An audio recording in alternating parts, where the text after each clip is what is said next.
Enigma depravatio est. Enigma crudelitas est.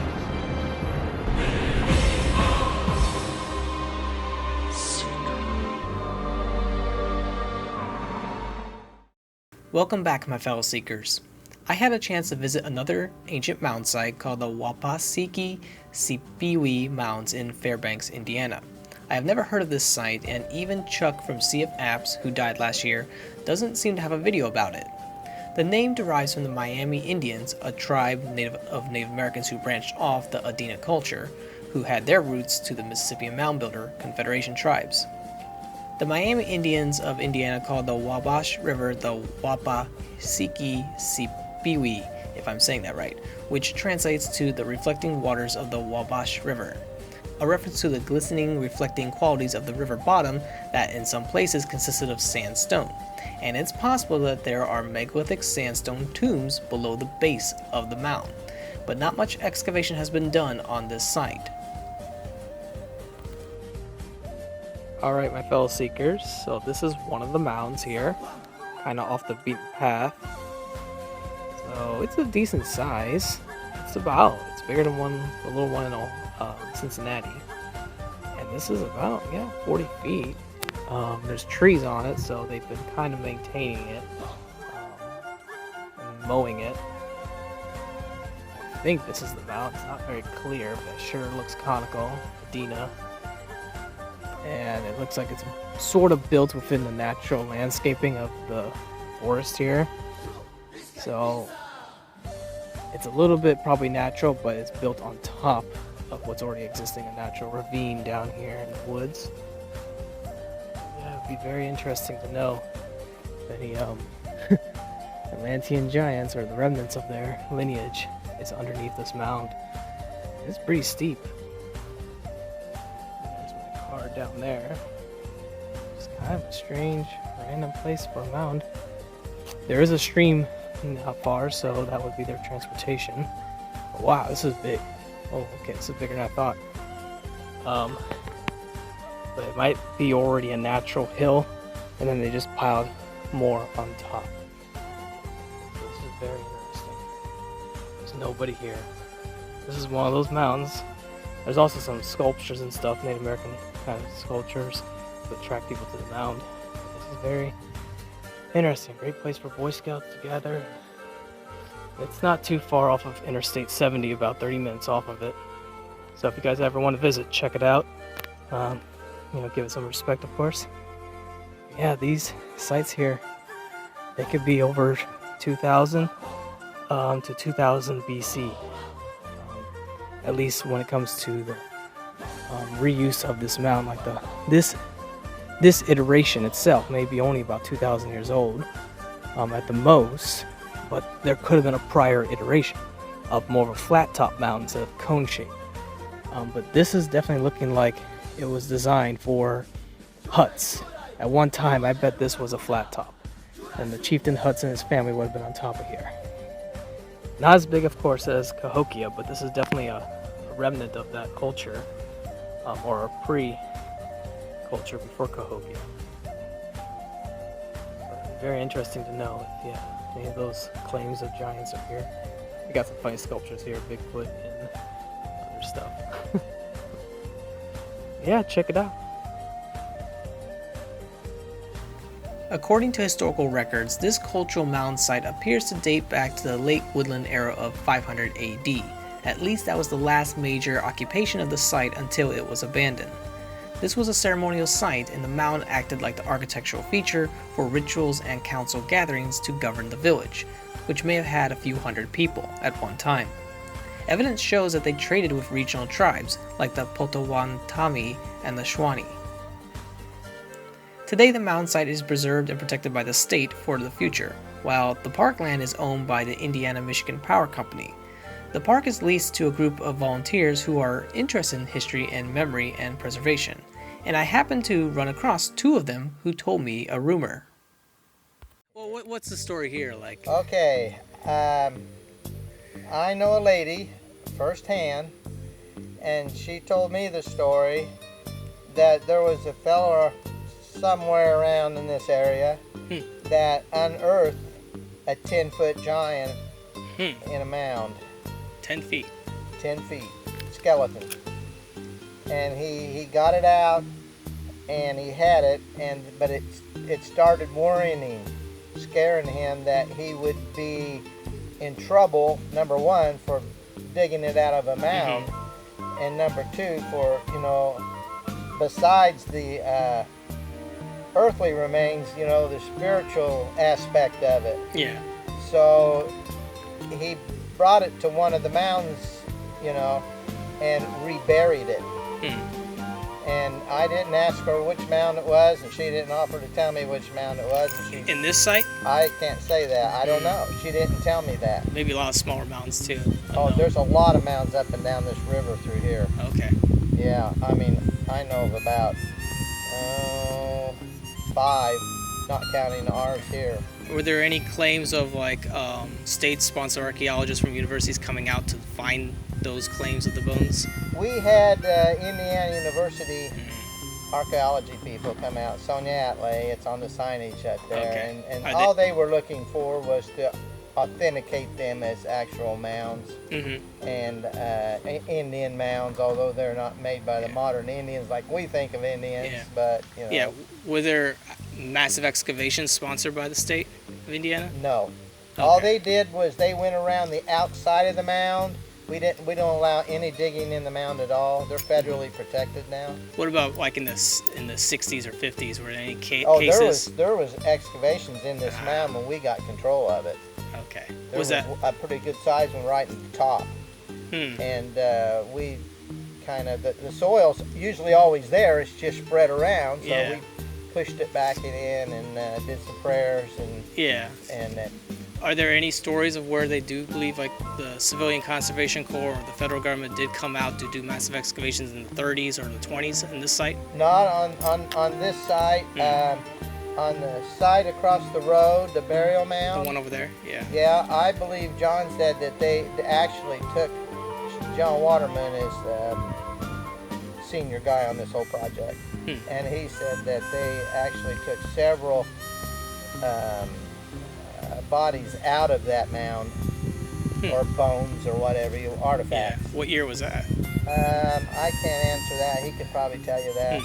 So that's not during the time where you think this person claims that there was a 10-foot giant? This is modern times I'm talking about, okay. in the last, say, 30 years or 40 years. That's kind of what I gleaned from him. Okay, but the story of the giant, you think that's a different mound or something? I don't know if she even knew which mound that it was put back in. But, I've already told more of the story than I probably should have. What year did that happen, you think? What year was I told? What year did the person claim? She didn't give me any time frame on that. Okay. She just said that a fella had came and said that he had this and he wanted to get it back in somewhere. And were there any other claims to the characteristics of the bones, like whether they had 6 fingers? I've heard that.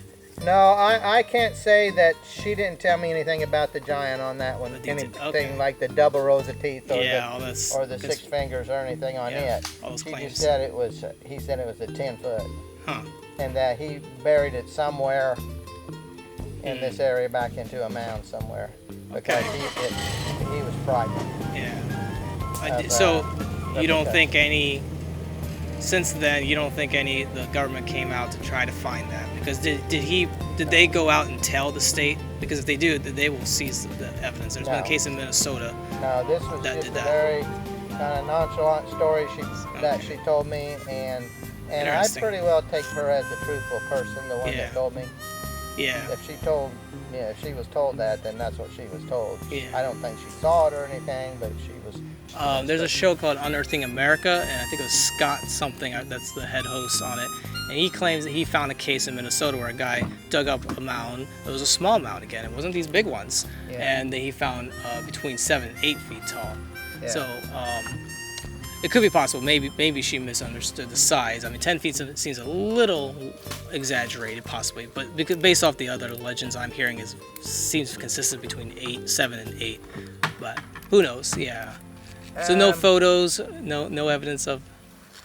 given. No, nothing like that here. Okay, here's the opposite side of the mound where I climbed. So you can see it's definitely a couple 100 feet wide. Of course, it's it's probably eroded. It's kind of slumped, and if it was a flat top, it was definitely higher. Probably, I mean, not much higher, maybe 10 feet higher, possibly 20 feet higher, but most likely just 10 feet higher. And it's from the base here, it looks like it's about maybe 30 feet up, 30 to 40, depending where you're standing. And here's the Bigfoot, of course, or Sasquatch. In Native American legends, of course, these were attributed to shapeshifters. Okay, these were apparitional manifestation of demons. Okay, as you can obviously see, Bigfoot's look kind of freaky and scary. Okay, and demonic angels have the ability to shapeshift. Okay, this isn't a joke. Okay, there are cases of this, and they are limited to the space and the time and the person that they're trying to latch onto and freak out. Okay, it's not just Bigfoots that they can manifest to, but they can manifest into werewolves or whatever form, depending on the time and space, and if God permits it. So, in most cases, yeah, Native Americans have probably encountered these creatures. If the shamans, were actually, accidentally summoning demonic angels, they're so-called spirits, then yeah, you could end up with stuff like this haunting the village, haunting the town of this tribe. And this is kind of a reminder that, yeah, these Native Americans really sincerely believed in the supernatural. And we have to start waking up to that, because the Pentagon is waking up to it, and the CIA and all of them. So this is no longer a joke, but thank God it's very limited on when it manifests and who it manifests to. So it's not, most of the time, it's so very rare that it just becomes a joke and a cultural meme. Also, I'd like to point out a little sign over here that says it's traditional to say a prayer to the deceased on top of this mound, and not to they're saying to the ancient gods, but no, the ancient gods are nothing but demonic angels or regular angels. You're not supposed to worship angels. You're supposed to worship God, but it's not their fault necessarily. They didn't understand that there is a higher God in some sense, or at least they didn't think you could communicate with it. But it's traditional to say a prayer in your understanding of religion now. So say the Our Father, your guardian angel prayer, St. Michael the Archangel prayer, and offer a request that the souls that are in this mound be resurrected from purgatory, if any are, and into heaven if that's God's will. So it is good to go on top of these mounds and say a prayer, either out loud. It's better to say it out loud if possible, to really get your attention of your guardian angel, who can send the petition up the chain of command.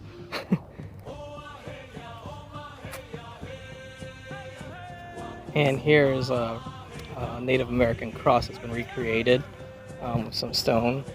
And again, it's kind of interesting that this symbol, it seems like it's just a simple coordinate symbol, north, south, east, west, and it probably is used as that, but also it's possible that this symbol is an actual character, echoing back to Atlantis, which is the symbol, the hieroglyph of the city in Egyptian hieroglyphs. So this could be echoing back to a written language that the Native Americans may have once had, a written language, but was lost as tribes fractured due to geopolitics and all that. So yeah, there's a chance that this symbol actually was an actual character in writing in Native American legends, and it just kind of got lost and became more simplistic to more symbolic instead of just a character representing the word for city.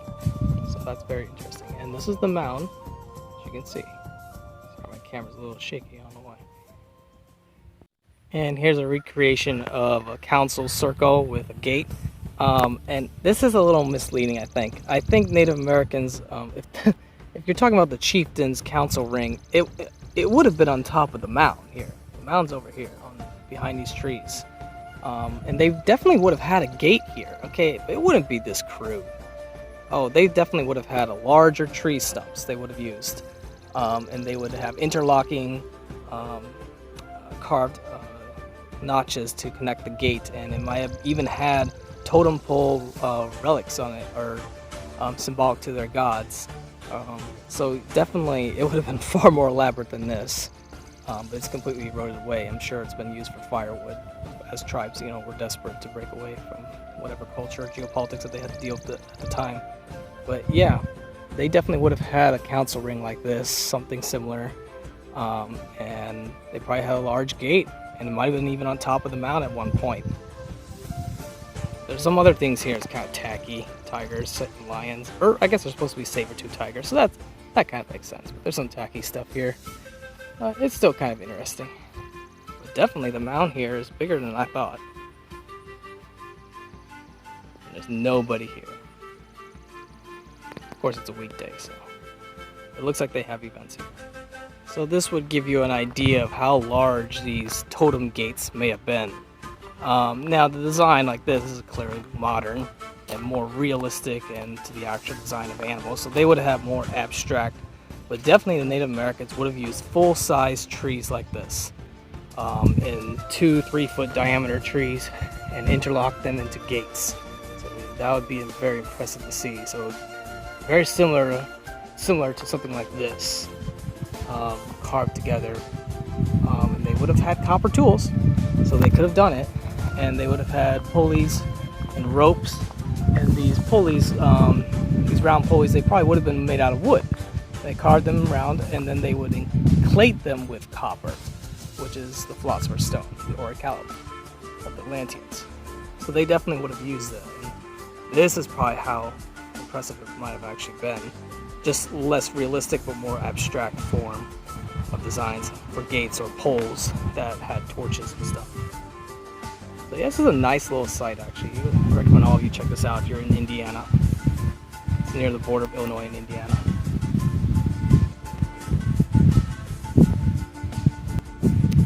And again, people have this idea that Native Americans worshiped animals or spirit animals. It's not that the animals they believed were gods. No, okay?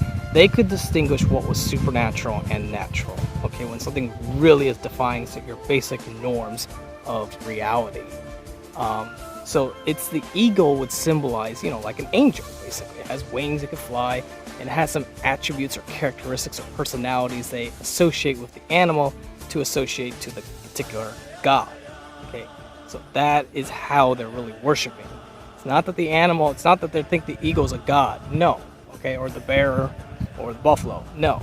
They respected these animals, but they did believe that the real gods, they can inhabit these animals, they could possess them. Okay, that's the idea of demonic possessions. Okay, of course, sometimes in ancient periods they couldn't distinguish what was demonic and what was angelic. They had to judge it by its fruits, but that could take decades or centuries or thousands of years to really figure it out. Now we have a lot better idea from every religion, basically, from Buddhism, Christianity, and Islam. We have a better understanding because of the knowledge that was passed down and learned from the ancients. Racists like Robert Sepper, who don't understand the nature of the supernatural, can conflate Bigfoot with the actual lost super race of mutant humans born from humans mutated by angels, and more than likely they were not white, for only 12% of the world is white, and that ratio would have been even smaller in the ancient past. If anything, more than likely they were tan like Nadia. If they had 6 fingers, race would be the least of our concern. And to you crazy evangelicals, this doesn't disprove evolution. It just means that some of these angels are fucking around with God's evolutionary program. And the deep state would have every reason to bury these mutant humans, pun intended, or to prevent them from being dug up, taking advantage of the spiritual respect for the dead to use that as a cover to prevent people from digging up these mounds. Pretty clever.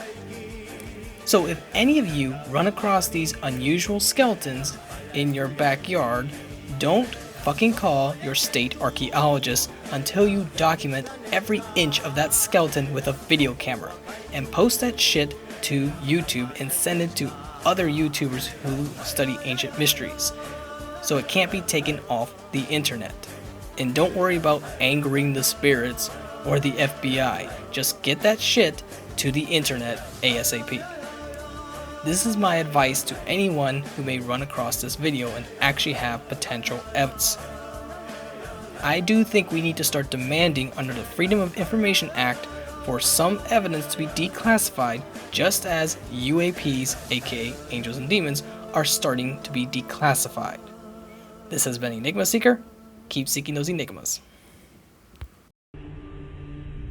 Enigma depravatio est.